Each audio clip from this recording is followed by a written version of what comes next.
Hi friends, welcome back to my channel. ఈరోజు topic ఏంటంటే అండి, చీరలండి. ఏంటోనండి ఈ మధ్య బరువు చీరలు కట్టలేకపోతున్నాను నేను. మీకు ఎవరికైనా ఈ సమస్య వచ్చిందా? అంటే మనకి కొంత వయసు వచ్చిన తర్వాత ఇలా బరువుగా ఉండే చీరలు కట్టలేమేమో అనే డౌట్ అండి నాకు. ఆ డౌట్ మీ అందరితో క్లియర్ చేసుకుందాం అని చెప్పని ఈ వీడియో అండి. ఎందుకంటే అండి, ఈ మధ్య నేను అంటే మా ఒక ఒక సంవత్సరం అంతేలెండి. అంతకుముందేం కాదు. ఒక సంవత్సరం నుంచి అస్సలు ఈ వెయిట్ ఉన్న శారీస్ కట్టలేకపోతున్నానండి. అసలండి మన వస్త్రధారణ తీసుకుంటే చిన్నప్పుడు గౌన్లు. గౌన్లే కదండీ చిన్నపిల్లప్పుడు ఏసేవి. మరీ చంటి పిల్లప్పుడైతే జొబ్బాలనుకోండి. తర్వాత గౌన్లు. నేనైతే అండి అదేదో జీన్స్ అనేవారండి. అరికాలికి ఇలా బెల్ట్‌లా వచ్చేదనమాట కింద నుంచి. ఇలా బెల్ట్ వచ్చేది. ఆ జీన్సు పైన ఒక షర్ట్‌లాగా ఉండేదనమాట. ఆ మోడల్ గూడా వేసుకున్నాను. కుచ్చులు కుచ్చులు గౌన్లు. రకరకాల మోడల్స్ అండి గౌన్లు. ఆడవాళ్ళకి పెద్దగా ఇప్పుడు ఇప్పటిలా గాగ్రాలు, పంజాబీ డ్రెస్సులు అవి అప్పుడు లేవులెండి. ఉత్త మామూలుగా గౌనుల్లోనే ఫ్రాక్స్‌లోనే రకరకాలు వేసుకున్నాం. అలా కొంచెం పెరిగిన తర్వాత లంగా ఓణీలు. అంటే మా టైంలో లంగా ఓణీలు తర్వాత పంజాబీ డ్రెస్సులు వేసుకునే అలవాటు లేదులెండి. మా కిడ్స్ మా 90స్ కిడ్స్ గదండీ మేము. ఆ టైంలో అయితే మాకు ఈ పంజాబీ డ్రెస్సులు అలవాటు లేదులెండి. కానీ వేసుకున్నాను ఓసారి. దాని గురించి గూడా నేను తర్వాత చెప్తా. అయితే ఇలా అనమాట. లంగా ఓణీలు. లంగా ఓణీల తర్వాత చీరలు.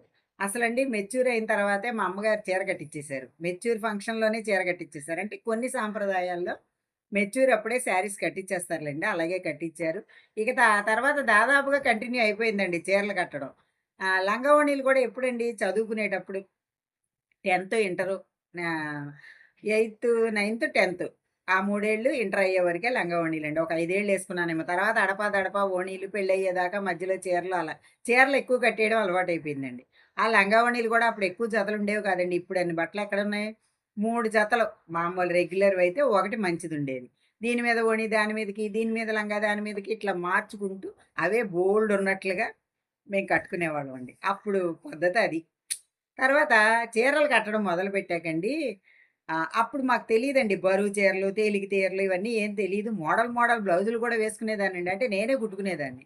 అందుకని ఇలా ఫుల్ హ్యాండ్స్ అండి. ఇక్కడ దాకా ఫుల్ హ్యాండ్సు, వెనకాల వీ నెక్ అంటే అసభ్యకరంగా అయితే వేయలేదండి. తర్వాత హై నెక్కు, తర్వాత ఎదర యూ నెక్కు, వీ నెక్కు ఇట్లా పలక నెక్కు రకరకాలు వాడేదాన్నండి. అట్లా బ్లౌజ్ మోడల్స్ కూడా పెళ్ళైన తర్వాత మానేశాను. పెళ్ళైన తర్వాత అయితే మా వారికి ఇష్టపడలేదాయన. అందుకని మోడల్ బ్లౌజులయితే మానేశాననుకోండి. కానీ చీరలు మాత్రం ఎంత బరువున్నా కట్టేదాన్నండి. ఎందుకంటే అప్పట్లో పట్టు చీరలు బరువుగా ఉన్నాయని కట్టలేకపోవడం ఇలా ఏం ఉండేది కాదు. పట్టు చీరలు పెద్ద పెద్ద అంచులంటే అబ్బా! ఎంత బావున్నాయో అన్నట్టు కట్టేసేవాళ్ళమండి. పెళ్ళికినే మొదలవుతాయి గదా! పట్టు చీరలు కట్టడం. అలా అనమాట. ఆ కంటిన్యూషను అంచు చీరలు కట్టడం దాదాపు మొన్నటి వరకు జరిగిందండి. మొన్నటి వరకు కూడా బరువు చీరలు కట్టాను. వర్క్ చీరలు కట్టాను. వర్కుల్లో కూడా హెవీ వర్క్ అండి. అంటే చాలా బరువుండేది ఆ చీర. ఒక చీర అయితే మా వారు తీసుకొచ్చారండి. అది ఎంత బరువుండేదో ఆ చీరనమాట. దాని నిండా పూసలు, ఈ వర్కులు అనమాట ఎక్కువ. స్టోన్స్ వర్కు, పూసల వర్క్ ఇవన్నీ బీడ్స్ వర్క్ ఇదంతా అనమాట. అలాంటి చీరలు గూడా నేను కట్టాను. అలాంటిది ఒక సంవత్సరం నుంచండి బరువు చీరలు కట్టాలంటే భయమేస్తుంది. అది సమ్మరొస్తే కాటన్ చీరలండి. సమ్మరొస్తే ఆ 3 నెలలు కట్టేదాన్ని. తర్వాత తీసి పక్కన పడేసేదాన్ని. ఇప్పుడు చూసారా ఈ ఎండలకి జూన్ నెలొచ్చినా ఇంకా కాటన్ చీరే నా ఒంటి మీదుంది.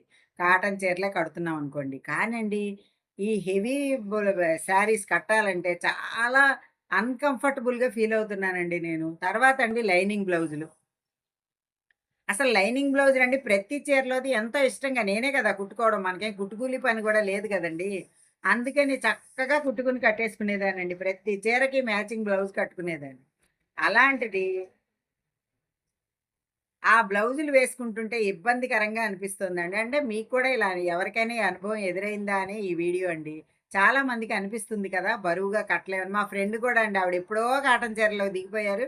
రెగ్యులర్‌గా కాటనేనండి. ఏదైనా ఫంక్షన్‌కి ఒక పట్టు చీర ఏదైనా కట్టుకోవాల్సొస్తే ఆ అరగంట, గంట ఉండడం గగనం అండి ఆవిడ. అది మార్చేసే వరకు ఆవిడ చాలా ఇబ్బంది పడతారు నేను చూస్తున్నా. నేను అన్నాను కూడా మరీ చెప్తారా ఆ మాత్రం కట్టుకోలేరా అని కూడా అన్న రోజులు కూడా ఉన్నాయండి. కానీ ఇప్పుడు నేనే ఆ పరిస్థితికొచ్చాను. అందుకే మనం ఎవరిని వెక్కిరించకూడదండి. నేను ఇంతకుముందు కూడా చెప్పాను మీకు. ఎవరినైనా మనం వెక్కిరించామనుకోండి అదే మనకు ఎదురవుతుందనమాట. ఇప్పుడు నేను ఆ పరిస్థితికొచ్చానండి. అస్సలు కట్టుకోలేకపోతున్నానండి. Light weight ఎంచుకుంటున్నాననమాట. ఎవరైనా పెట్టారనుకోండి బరువు చీరలు, అవి ఎవరికైనా పెట్టేయడమే జరుగుతుంది. అలాగేనండి ఈ మధ్య చీర అంచులకండి ఏమవుతుందంటే, ఇప్పుడు ఈ అంచుంది గదా! ఈ అంచు చివర ఏంటో అండి మరి కాలుస్తున్నారు. అసలు ఇదివరకైతే కాలిన చీరలు కట్టుకోకూడదని పెద్ద పేరు గదండీ! కట్టుకోకూడదు అవి దరిద్రం అనేవారు. ఇప్పుడు ఈ అంచంతా కాలుస్తున్నారండి. ఆ క్లాత్ మరి క్లాత్‌ని బట్టో, దేన్ని బట్టో ఈ అంచు కాల్చేసరికండి మనకి ఈ నడుం దగ్గర, ఇప్పుడు ఇలా శరీరానికి టచ్ అయ్యే చోట ప్రతి చోట అది చాలా ఇరిటేషన్ కలిగిస్తుందండి. చాలా ఇరిటేట్ అవుతున్నాం మనం. గొప్ప ఇరిటేషన్ కలిగిస్తున్నాయి ఆ చీరలు. అలాంటప్పుడు మనం ఏం చెయ్యాలంటేనండి వాటికో సొల్యూషన్ చెప్తాను. టిప్స్ కూడా చెప్తానండి నేను. ఆ చీరలు ఒకవేళ అలాంటివి మనం కట్టుకోవాల్సొస్తే ఏం చేయాలంటే అండి, ఇంట్లో జిగ్‌జాగ్ మిషన్ ఉంటే, లేదు బయటికెళ్ళైనా ఆ జిగ్‌జాగ్ కుట్టుని దగ్గరగా అండి, పక్కనే వచ్చేటట్టుగా. ఈ మధ్య దూరంగా కుట్టేస్తున్నారండి. ఫాల్స్ కుట్టమని ఇచ్చిన ఆవిడకోటి పెట్టి కుట్టేస్తున్నారు. అసలు జిగ్‌జాగ్ కుట్టి విప్పలేం ఫాల్ కుడితే. అలాంటిది అది కూడా ఆవిడ దూరం పెట్టి కుట్టేస్తున్నారు కాబట్టి అలా కాకుండా కొంచెం డబ్బులు ఎక్కువిచ్చైనా అంటే చీర వదులుకోలేం గదా! అందుకని. దగ్గరగా జిగ్‌జాగ్ చేయించుకుంటే ఈ దారమే మనకి టచ్ అవుతుందండి మన శరీరానికి. అప్పుడు మనకి హాయిగా ఉంటుంది. అలా చేయండి. అలా చేస్తే మాత్రం అలాంటి చీరలు కట్టుకోవడానికి ఇబ్బందుండదండి. ఎందుకంటే అండి ఇప్పుడు ఎవరైనా పెడతారు. ఆ అంచున్న వాళ్ళేం చూసి పెడతారా చెప్పండి? అలాంటివి మనం పడేయలేం కదా! పెట్టిన చీర తప్పకుండా కట్టుకోవాలండి. అత్యవసరం అయితే ఎవరికైనా పెట్టుకోవచ్చు. ఇమ్మీడియేట్‌గా మన ఇంట్లో శారీస్ లేవు. పెట్టాల్సొచ్చింది. ఇంకొక ఆవిడ పెట్టిందుంది. పెట్టొచ్చండి తప్పులేదది. అదేం ప్రాబ్లమ్ ఏం కాదు. రెగ్యులర్‌గా పెట్టుకునే వాళ్ళకేముందండి పెట్టుకోవచ్చు. దానిదేం లేదు. కానీ అలా పెట్టుకున్న చీర మనని ఇబ్బంది పెడితే ఈ రకంగా సొల్యూషన్ మనం ఆలోచించొచ్చండి.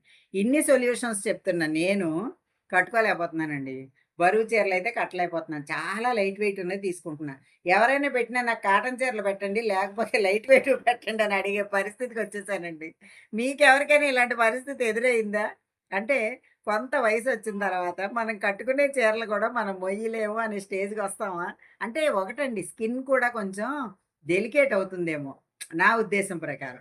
అలా డెలికేట్ అయ్యి మనం కట్టుకోలేకపోతున్నామా? ఏంటో నాకు అర్థం కావట్లేదండి. ఈ దాదాపుగా అండి బరువు చీరలన్నీ అందరికీ పంచేసా. ఇచ్చేసాను చాలా మందికి. పని వాళ్ళకో, ఎవరికో కట్టుకునే వాళ్ళకో, పేదవాళ్ళకో. ఏవండీ మనం చీరలు స్టీల్ సామాన్లకేస్తాం. కొంతమందికి మనకు అలవాటుంటుంది. అలా వేసామనుకోండి, వాడు ఇన్ని చీరలు కట్టమని ఇస్తే వాడికి ఒక స్పూన్ ఇస్తాడు చేతికి. లేతే ఇంత గిన్నె ఇస్తాడు చిన్న గిన్ని. దాని బదులండి మనం కట్టుకోగలిగి ఉన్న చీరలు ఎవరికైనా ఇస్తే మన పేరు చెప్పి వాళ్ళు కట్టుకుంటారు. హ్యాపీగా ఫీల్ అవుతారండి. అంటే వాళ్ళు కట్టుకోగలిగినట్టు ఇవ్వాలి. అంతేగాని మన దగ్గరే చీకిపోయి, చిరిగిపోయి, ముడతలు పడిపోయినవి ఇవ్వకూడదండి. కొంచెం బావుంటే మనం ఇచ్చామనుకోండి వాళ్ళు కట్టుకొని చాలా సంతోషిస్తారు. అందుకనే అలా ఇచ్చుకోవచ్చండి. అంటే బరువుయి కట్టలేకపోతే. ఉన్న తేలికవే మనం కట్టుకుందాం ఏమవుతుంది? ఈ డిజైన్ బ్లౌజులు చెప్పాను కదా మీకు. నేను డిజైన్ బ్లౌజులే వాడతానండి అని. లైనింగ్ బ్లౌజులు వేసుకునే ఓపిక ఉన్నంత వరకు వేసుకున్నానండి అవి నేను. ఇప్పుడు ఇవి వాడుతున్నాననమాట. ఇప్పుడు ఇలాంటి కాటన్ చీర ఉందనుకోండి, దీనికి కాటన్ బ్లౌజే ఇస్తాడు. సాధారణంగా కాటన్ బ్లౌజే ఇస్తారు. అది కుట్టుకోపోయినా మన దగ్గర ఇలా దీనిలో కలిసే కలర్స్ ఉన్నాయనుకోండి, దీన్ని మ్యాచ్ చేసుకోవచ్చు. అలా కూడా చేసుకుంటున్నానండి నేను. చేసుకునే ఇలాంటి డిజైన్ బ్లౌజులు వేస్తున్నాననమాట.